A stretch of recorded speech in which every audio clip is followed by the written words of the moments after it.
Wonderful. Okay, so last week we explored the 3 stages, right? The 3 stages of anyone who's going through some kind of transition, some big change.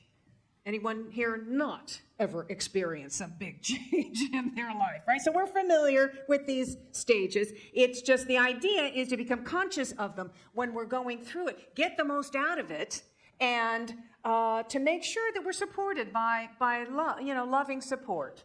And so those 3 stages are first the endings. The second stage is the void, and the third is new beginnings, right? And I spoke about those 2, the first 2 last week, and I promised that I would come back this week and talk about the third one, which is new beginnings. So I'm keeping my promise. Here I am. We're going to talk about that. But before we get there, there is one more thing that I want to talk about in regards to that second stage, the void. So, and I think it's really important for where we're going, because during this phase of wandering in the wilderness, where you're disoriented and you're in unfamiliar territory and you don't know where you are, where you're going, or even who you are, know that there is a lifeline that is always available to you. A lifeline, and that lifeline is your connection with the divine, with spirit, with God, with universal life force, whatever you want to call it. And that connection is realized through spiritual practice. It's through spiritual practice. And so when we're going through this is the time to really kick the spiritual practice into high gear, whatever that is. You know, meditation, affirmative prayer, communing with spirit in nature, shamanism practices, 12 powers, journaling, whatever it is. It's time to double down on the spiritual practice when you're going through this. Now, here's the irony of this, is like when you're going through this stage, which is, you know, you're sort of, you're shifting out of who you thought you were, and you don't quite know who you're becoming, who you're emerging into, that sometimes the spiritual practice that you've been counting on, that has worked for you, then you know you can count on doing this spiritual practice to connect you with the divine, and you feel your oneness and spirit is moving through, and as you're an expression of it, suddenly doesn't work the same way. It feels like it just doesn't have the same oomph anymore. So this is a good time to try something new, to switch it up, to investigate other spiritual practices and experiment with them and really sort of see, jump into it and maybe try a bunch of them and see what works for you. And then when you find something, have it as a regular daily practice. You want it as a regular daily practice. Because that then leads into the birth of the new beginnings. The new beginnings where we are experiencing a new chapter in our lives, a new experience of wholeness, where we're bringing new awareness, new realizations, new strength, renewed strength, and a new perspective. A perspective that's really gained from that whole experience of going through this void, going through this, whole transitional time. And the deep and intensive spiritual practices that you've been engaged in. Right? That is leading to this new thing that has been wanting to emerge, this higher experience of yourself that has been seeking to emerge. And now, here it's coming in. And it's going to feel new. It feels new, and maybe a little, you're a little uncertain, a little scary, you're just uncertain about what it is, in your new role and your new way of being. And it can often feel awkward. Very common that in the beginning of sort of a new experience of life, it feels awkward, or you feel vulnerable.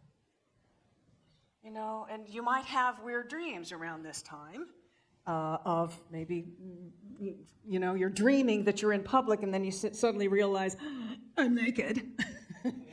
Or you feel like, you got something really important to say and everybody's looking at you and like, okay, what? And you've gone blank. Or maybe those are just my dreams. I don't know. Could be just my dreams.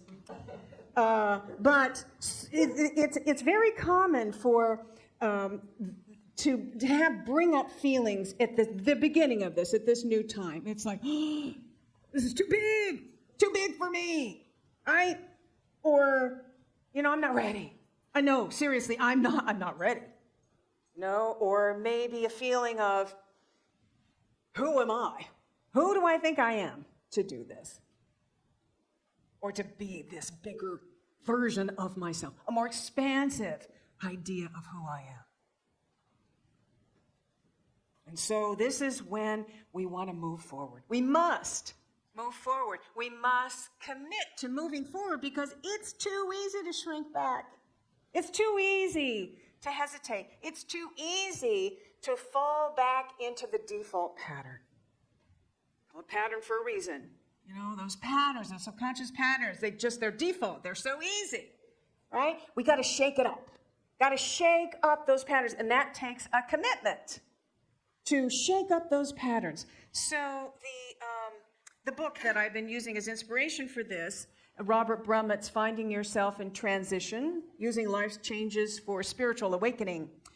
He says in this about this time, a new beginning will call forth the need for new commitments. Not always an easy thing to do. A commitment challenges us to take concrete action, to walk our talk. It requires discipline and often sacrifice. But what we know in spiritual community, what we know in unity, is that when we are in service of something larger than ourselves, when we're in service to a higher purpose, that's when Spirit moves through us and we grow and we become a bigger vessel for Spirit to pour itself through us and move us. And now we're in the flow. We're in the flow. And it's not hard. It's not work. It's joy. It's joy. And so, some of you, probably most of you, have heard this passage read, or you've read it yourself. This is W.H. Murray, who went on expeditions, and he climbed Mount Everest. And he wrote about his experience there.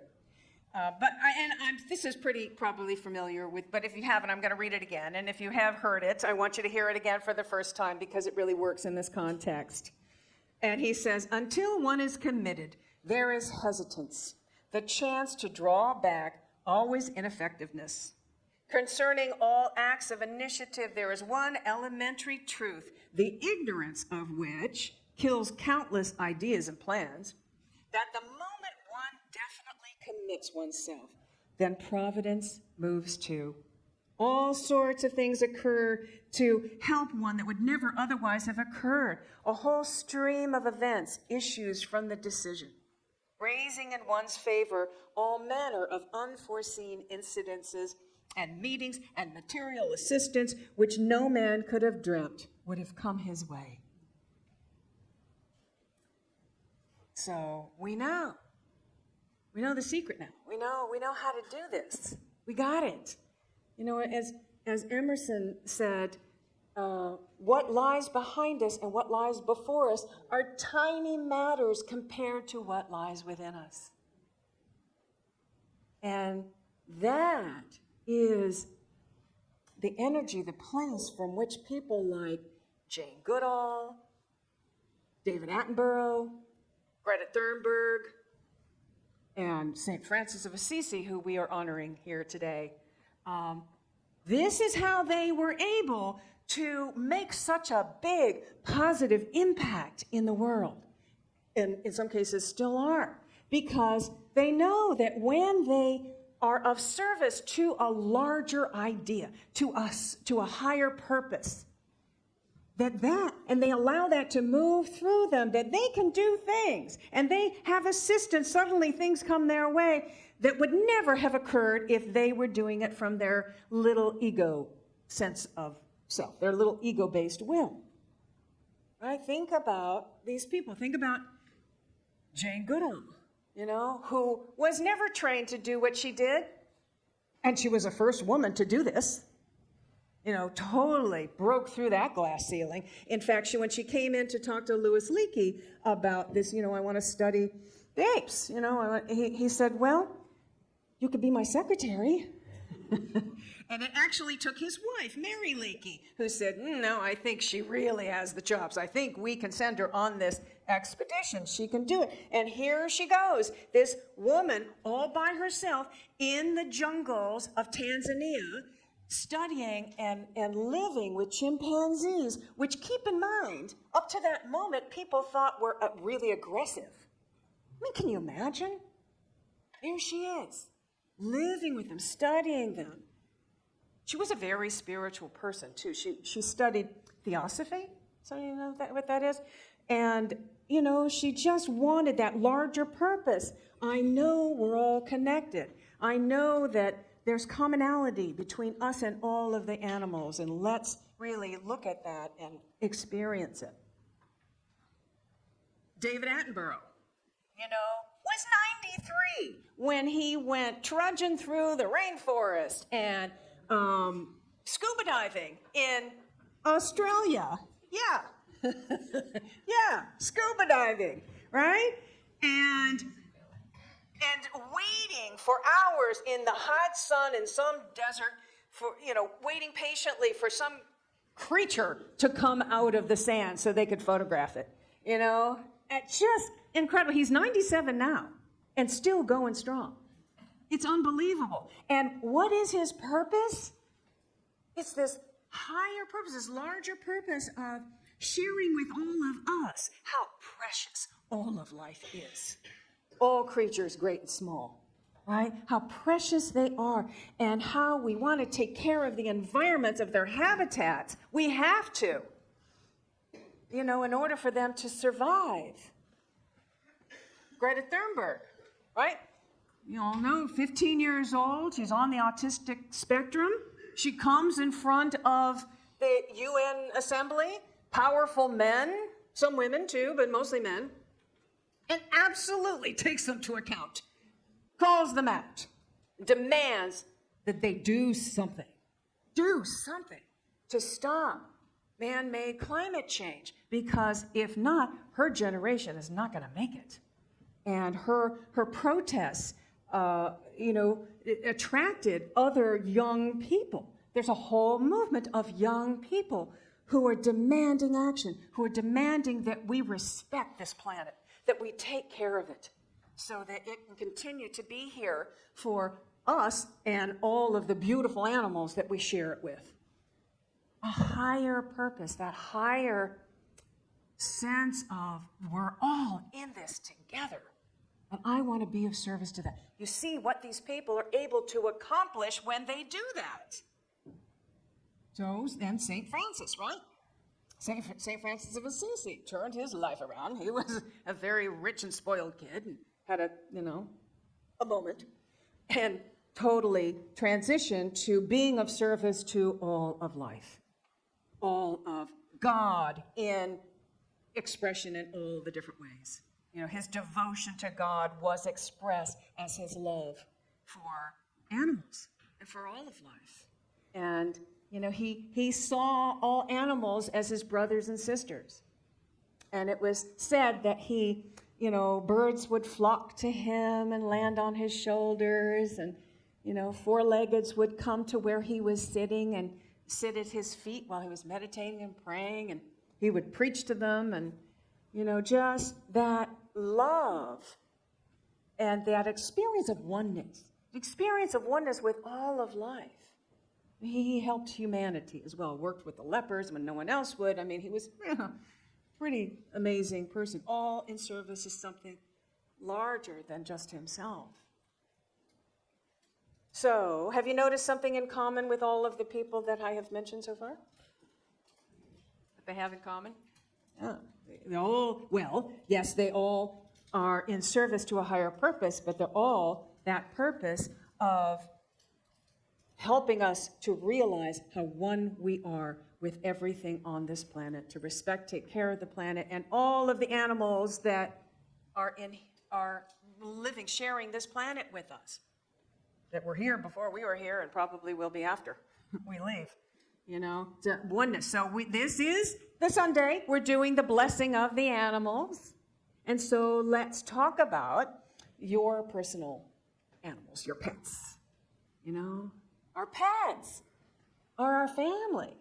They're our family. Are all of those furry and winged and scaled, right? They're family members. Almost as important, or in some cases as important, as, the rest of our family members. And for people who have been unable to have children or choose not to, sometimes animals become, their children. My sister was this way. She was not able to have children. And from the first moment I could remember, she always had an Afghan. She loved Afghan hounds, usually two. She usually had two. I don't know what it was about. They're very, Afghans, they're very regal, they're very graceful, they're elegant. They're not really dogs at all. They're sort of people with a lovely coat of hair. But she absolutely adored them. And, they don't live long. They're big dogs. And so her heart was broken every time, she lost one. I have a feeling many of us have gone through that experience of losing a pet that we loved. They are precious to us. They are our furry children. And pets add life to our years. They actually can extend our lifetime because they reduce stress and anxiety and depression.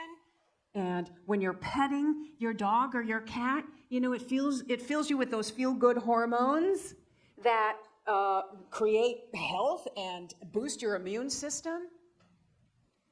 They help you to be playful. That in and of itself, will extend your life. To be playful, to get more exercise. If you have a dog, you've got to walk that dog. Sometimes the only exercise somebody gets is walking their dog, which is good. That's kind of my story these days. That's my exercise. But to be fair, I walk fast. Run slow, walk fast, for about 2 miles, a day. And the other thing is that when you're out walking your dog, you meet other people who are walking their dogs, and that just expands your social circle, which again extends your life. So beyond the physiological benefits of having a pet, there's also the spiritual aspect. They can teach us about love and devotion and compassion and being in the present moment. What else? What else can our pets teach us? What experiences have you? Just raise your hand and go ahead and share some beautiful aspect of having a pet. Mila. Patience. Yeah, patience. They could teach us patience. Yeah. Yeah, Lorraine. I heard a quote from Eckhart Tolle that he said that animals are the guardians of our being. The guardians of our being. I love that. The guardians of our being. Anybody else? What else has a pet taught you or helped you to understand, to become aware of? Michael. Yeah, I always say that God spelled backwards his dog. God spelled backwards his dog, yeah. Yeah. Coincidence? I think not. Truly. Anybody else? Yes. Inevitability of death. Yeah. Truly. Yeah. Loss, yeah. I know. And sometimes in families, I know in my family, when our kids were about 8, that was the first, when our dog died, that was the first experience with death. Yeah. Yes. I know. Unconditional love. Unconditional love. They don't care how you look or Even if you've been mad at them like 5 minutes ago, it's like completely gone, right? It's unconditional love. There's nothing like it. Anybody else? Forgiveness. Yeah, forgiveness. Yes. Your rescue's taught you a lot about gratefulness. You feel your animal is grateful, or you're grateful that he or she came into your life? Both. I think I see his gratefulness in his eyes and how he is, and it's taught me a lot about just the little things and what makes it so, what makes gratefulness. Ah, that's beautiful. Yeah, thank you. I love that. So you see, it's just a small step from where we are right here, really loving and appreciating our personal pets, to the next step, which is to have that experience for all of this planet's animals, right? All of the animals, and to ensure that they continue to have the habitat, the environment that they need to survive, and that we respect and love and appreciate them and take care of them. So you will join me. Now, there's 2 ways to do this that we've been talking about. You either bring, and some of you have, bring your animals, and I know some people are coming after the service because they're bringing their animals after. Or if you'd like to have your animal blessed by, and it's myself, it's Reverend Chris Nygren and Mel are going to, the 3 of us are going to be on the back deck, blessing the animals. Pictures of an animal will do fine. Even if you have a picture on your phone of an animal, then please bring it, and we'll do that. All right. I look forward to it. Namaste.